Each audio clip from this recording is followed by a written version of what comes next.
I'm going to ask you to cast your mind back to the very first magic trick you can remember seeing. Now, if you're anything like me, it possibly was something along the lines of your grandfather or your uncle, maybe even your father, plucking coins from behind your ear. Now, if you're exceptionally lucky, they may have even let you keep the coins.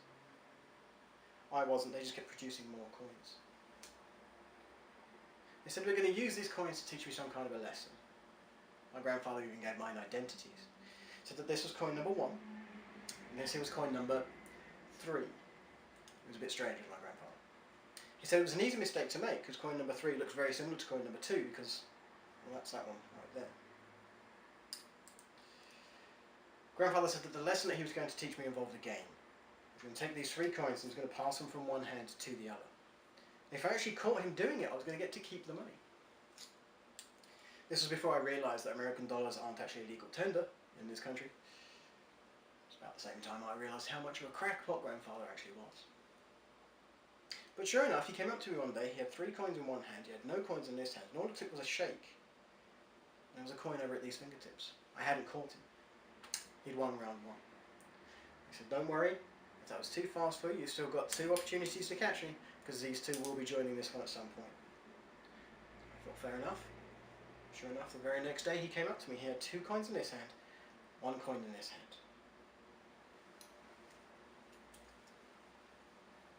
In hindsight, it might have been the other way around. I can't actually remember. Just knew I hadn't caught him that time either. He said if you're ever vigilant, you might actually get to see this coin as it travels from right to left.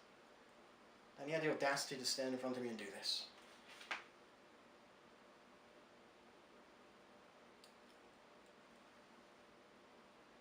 I thought that was nice of him. Let me win one. No, he said you weren't listening. I said from my right to my left. This is a very cruel trick to play on a small child. And I think he caught onto this because he said, I know what the problem is. I have 3 coins, you only have 2 eyes. So if I put this coin away, that should give you a better chance of following it, and then maybe you'll have a chance of winning the game.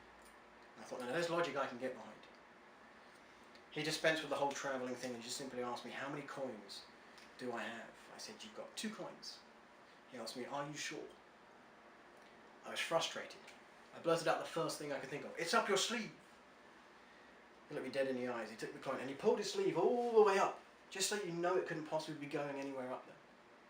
And he said to me again, how many coins do I have? I said, you've got 1. I know you've got 1 coin. That immortal question, are you certain, has hounded me to this very day.